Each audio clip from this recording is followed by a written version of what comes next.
Peter, just your thoughts on tonight, and maybe, is it the best yet to come for your team, you think, in this series? Yeah, I definitely think there's room for improvement. We played too much defense and not enough offense, so there's definitely room for improvement. The split at home, and thought we played some pretty good hockey, and then go down there. We ended up edging one out in Game 3. Game 4, we need to be better, and so we'll look to take care of that tonight. But there's definitely things that we can do to play better.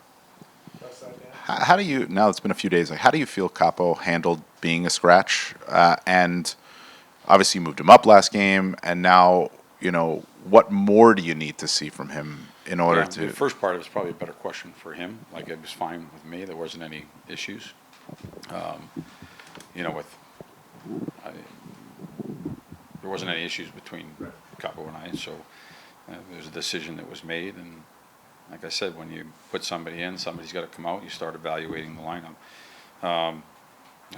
Already commented on last game. I moved him up because it appeared to me that he was making things happen. He was physical. He was heavy in the battles, and just a noticeable player. In a game where we needed to have more, we needed to have more puck possession. We needed more physicality. I thought he brought some of that, and so made that switch. And just overall, I think just my conversations with him, just that impact in the game, which I saw last game. I'd like to see that on a consistent basis, just having that impact. Peter, when you're making decisions, lineup decisions, when you've got Phil and Blake Wheeler, normally I would think this time of year you're deciding about more, 13th, 14th forwards, not a guy with 1,000 career games and not a top 6 guy for you. Is that a unique situation about how to manage not just one but 2 of those guys coming back from these long-term injuries? Yeah, I think there's a lot that factors into the decisions that we make, and the players and the rehab and the rehab they've had, the time that they've missed, and just giving each player the best chance for success each night. So again, the lineup changes. Somebody goes in, somebody's got to come out, and that's just the way it is. It seemed like in Game 4, Rempe had some legitimate chances to either score or set up a score. Have you seen more from his offensive game as he's kind of getting more experience? I have. I notice it in practice. I notice it in games.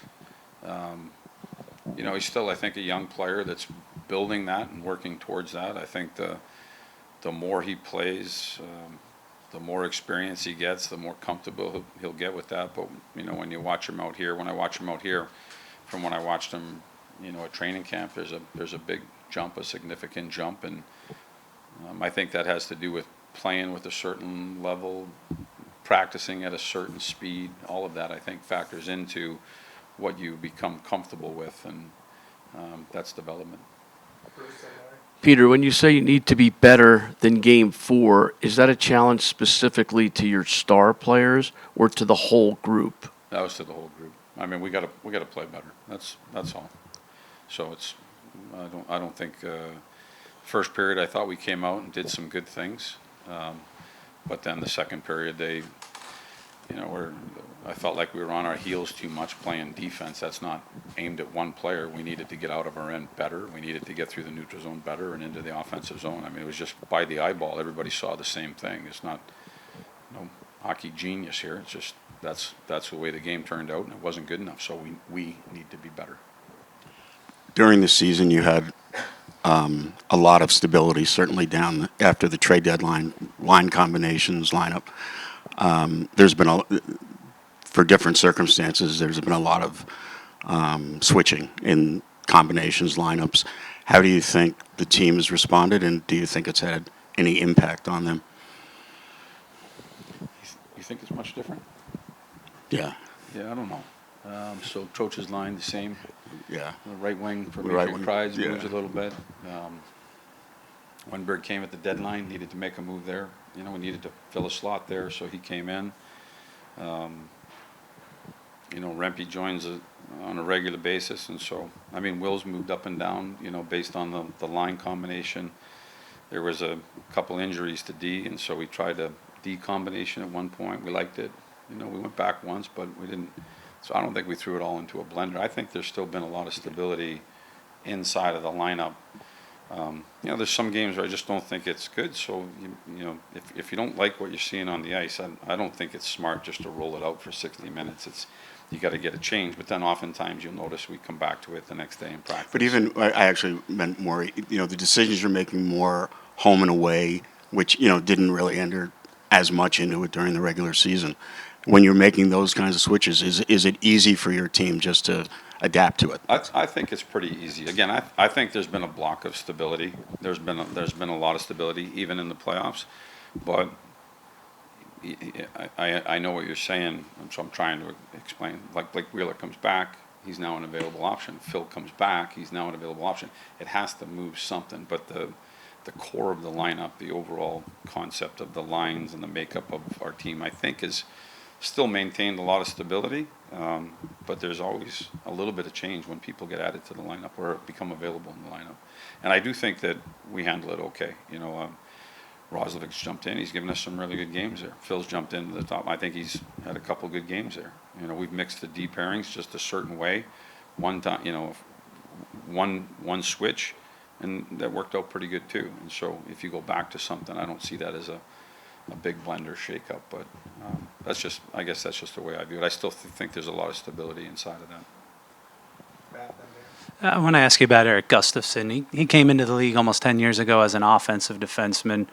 A few years ago, he played with Montreal, 16 games in the playoffs, so was only averaging like 10 minutes ice time. What's changed from what you've seen, him grow as a player to now you can trust him as a reliable two-way defenseman in almost 18 minutes, a game? I think he's played really well. He is a guy that can skate really well and makes a good first pass. He can join a rush. He can play on a power play. He could play on a first unit power play. And I think a lot of times what goes under the radar is his ability to defend. I think he defends really good with his skates and his skating, his stick, his knowledge. Everybody defends in different ways.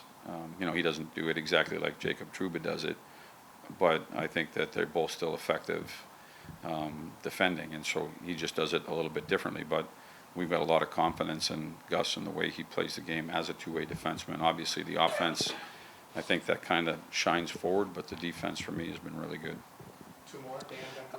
When it comes to kind of playing off what Arthur asked before, when it comes to Phil, because it's a unique situation with him coming back the way he is and being a top six guy, how much say does he have and what, how he feels involved in decisions, around his availability? And is this an example of a player really needing to be honest with himself at this time of year? I think there's been some honest conversations with Phil and the staff and myself, just with regard to where he's at. It's got to do with the schedule. It's got to do with how he's feeling. It's got to do with how he's playing, and so it's just different. He had a real extended amount of time off, and it was an uphill journey to get back to this point where he's now available to our team for games, and so we just want to make sure that we manage it properly. Last one, Bruce. Peter, how energizing is this 2 out of 3 to go to the Cup final? Well, I mean, it's a good spot for us. We come back, we split here, we split down there. We come back for a Game 5 in our building. Rather just keep it, as I always have, just try to keep it right on today and make sure we're ready to go. But definitely exciting. We're in a position where we know that there's 3 games remaining, and we're at MSG tonight in front of our fans. They've been incredible. They were incredible down in Florida. Certainly incredible in our building here, and no place we'd rather be.